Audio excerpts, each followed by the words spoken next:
It had a tremendous impact. I believe that the idea started the Kavli Institute series, which is very similar, although, of course, everything American has a lot of money, and they have many institutes. But the basic structure of the key members and lots of postdocs exists there, and it exists in the Perimeter Institute. Again, they have lots of money, but there have been very important contacts between CITA and Perimeter, of course, because they both do the same thing.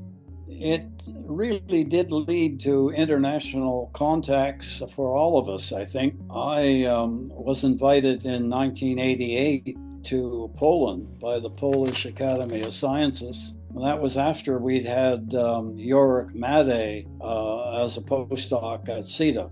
We had Australian postdocs, John Latanzio, and I had Jeff Bicknell here. So that led to recognition and invitations abroad.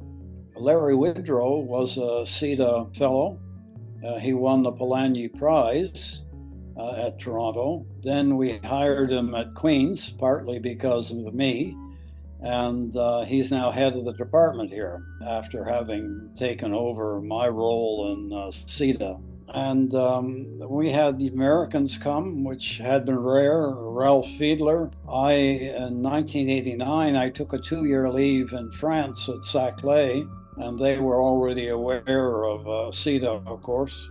So it has worked very well, because suddenly there was a way to get and support young scientists across the country. One of the benefits of CITA is that now we have very strong groups in Waterloo, McMaster, McGill, Queens. Traditional academic department is a lot of faculty members and a lot of students, which is great. But that missing middle is this, that we have here, is this large cohort of postdocs who are really in the prime of their research career in some sense, at least in terms of publishing papers. They may later become fantastic senior researchers and supervise others, but postdoctoral phase is when they are actively doing a lot of research. They're reading a lot of papers. They are learning a lot and producing a lot. I think CITA has one of the largest and most successful postdoc programs at any astrophysics institute. It's one of the only places in which the ratio of the number of postdocs to the number of faculty is so large, and one of the only places in which most of the postdocs have complete freedom to work on any subject they find interesting. It's also the only national institute in theoretical astrophysics, and in that sense provides a really unique model for what a single institute can do to support the national community. Well, I don't want to name specific names because we're proud of the accomplishments of a lot of the postdocs who have come through CITA, but we're particularly happy that a number of the CITA postdocs have moved into faculty positions in Canada at a variety of universities in Canada, and we're very happy that these people who were often brought to Canada first because of CITA, we're very happy that these people have become integrated into the Canadian community.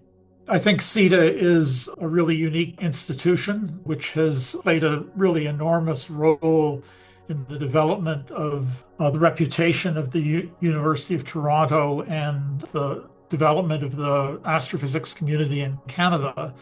And I hope that the university and the federal government will recognize the benefits that have come from the unique model at CITA and continue to provide the support that they've done in the past to make CITA possible. In one of my filing cabinets, there's a deck of file cards with signatures on them addressed to me saying, I, so-and-so, from the University of wherever, support the NSERC application for the funding of CITA. So when we got going, we had dozens of people that wrote in and signed that. That was our evidence that we had the national backing. And we've kept that backing and grown CITA to approaching 100 people. Part of that has been the amazing expansion of our whole field, observers plus theorists, taking over a lot of the fun science being done in physics departments right across the country. A lot of our alumni, people that were postdocs here, were fortunate to find jobs across Canada. The professors are there to try and draw the young people in, and the young people are drawn in by the research accomplishments and interactions with the professors. That's what makes the whole system go. And because we were all so well known in the subjects that we were engaged in worldwide, that's why we were able to succeed, where the money available is not competitive with the money that was available in the US. We had two people that we made senior research associates at CITA back around, 2002, 2003. One came from Berkeley that we had close associations with, Chris Matzner. He's now one of the major people in the astronomy department. And the other is Yen-Chun Wu, who came to us from Peter Goldreich, her advisor. When Peter Martin chaired the astronomy department around that period, those two people have turned out to be real stars here, from CITA into astronomy, which just shows you the central role that CITA plays in terms of attraction and then radiation and obviously the astronomy department isn't the hinterland, but it is the ability to attract and have people to decide, because neither had any Canadian aspects to them, and yet, they're definitely fully Canadian these days and have been for a very long time and have extreme leadership responsibilities within the astronomy department. Around, I think it was 2003 or so, we went for an assistant professor who was a student of Tremaine's, so still this symbiotic relation, but he covered a lot of physics, which all of the Russian students had done throughout their entire careers. So they were really good. So that was Roman Rapakov. So he was here for a while, and then he got offered a position at Princeton, Scott stealing him back, and so he left. Although I heard recently he said it was a big error on his part to leave CITA, because CITA gave a lot of freedom for people to develop themselves, and they have over time. So the whole history of CITA as this place that people like to come to, because we were, the Canadian version of the US aggressiveness, and so it was a very welcoming place for people interacting. I'm one of the people who came to Canada because of CITA and also stayed in Canada. I'm not the only such example. So many other CITA postdocs have gone on to faculty positions in Canada itself. So that's another advantage of having CITA. You actually recruit people into the country who stay in the country in permanent positions. And I've been a faculty member in Canada for 26 years and always maintained that very close connection with CITA. So I feel a great sense of gratitude to CITA, of course, for the experience I had at CITA, but also as a faculty member in Canada for the support system that CITA provides as a national center for supporting conferences, workshops across the country, for supporting the CITA National Fellows who are postdocs located in other Canadian universities. I've had several CITA National Fellows work with me. So that experience has been so positive, it was for me. And whenever I run into other CITA alumni, even if they were at CITA at a different time than I was, so we never actually met at CITA, we share this experience of how wonderful that experience was. And so having that network of supporters in the CITA alumni network, that is the great hidden strength, the superpower of CITA. When I give some thought as to what would I like to do with my next 20 years, and when I got the phone call from the University of Toronto thinking about returning to Canada, it's like a light bulb went off, like an epiphany, like, wow, I could spend my second 20 years of my career in Canada, in Toronto, giving back to the country where I grew up and where I developed into who I became. Our strength has to come by innovation. So what we need is unrestricted opportunity. That's why CITA was so successful, is because theory is actually quite cheap. You don't have to build gigantic facilities. You don't have to hire armies of engineers. You just need to bring people into this lounge to talk to each other. And that's actually relatively cheap in comparison to other things. But it has to be unrestricted. So to make a comparison, CHIME, let's call it a $20 million experiment, which in Canada is considered to be a big investment.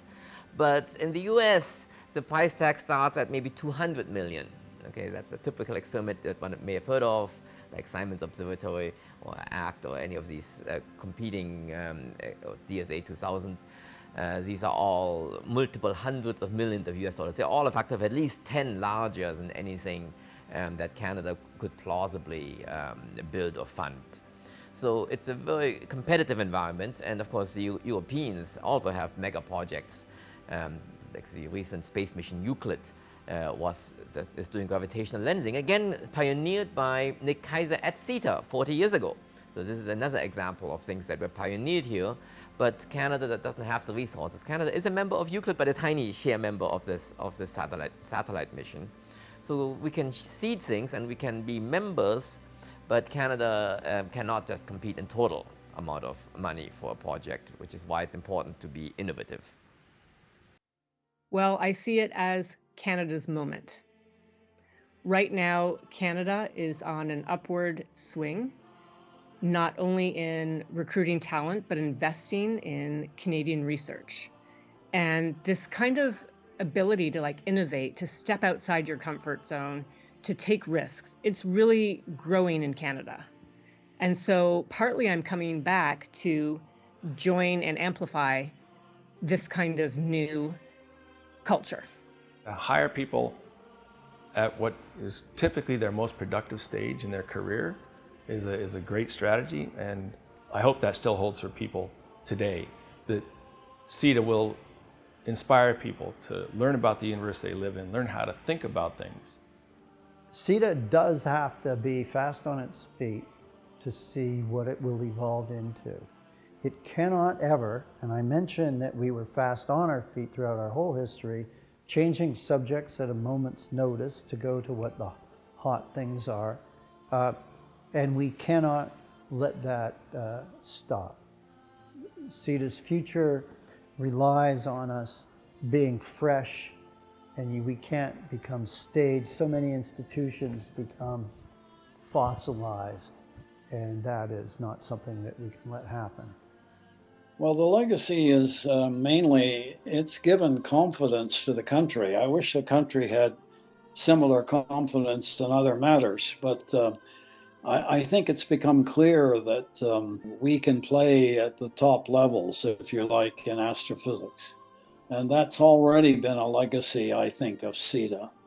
Well, it's easy to say what our legacy is on the short term. Basically, the legacy we provide is that our postdocs get good jobs using their research skills at the end of their stay at CITA.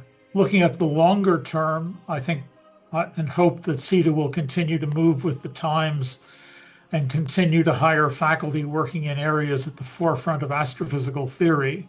And if that's true, then our legacy will be that CITA will have been a central part of the career development of generations of theorists. We hope that the research topics that they engage on and the people that they meet at CITA will play a central role in their careers after they leave.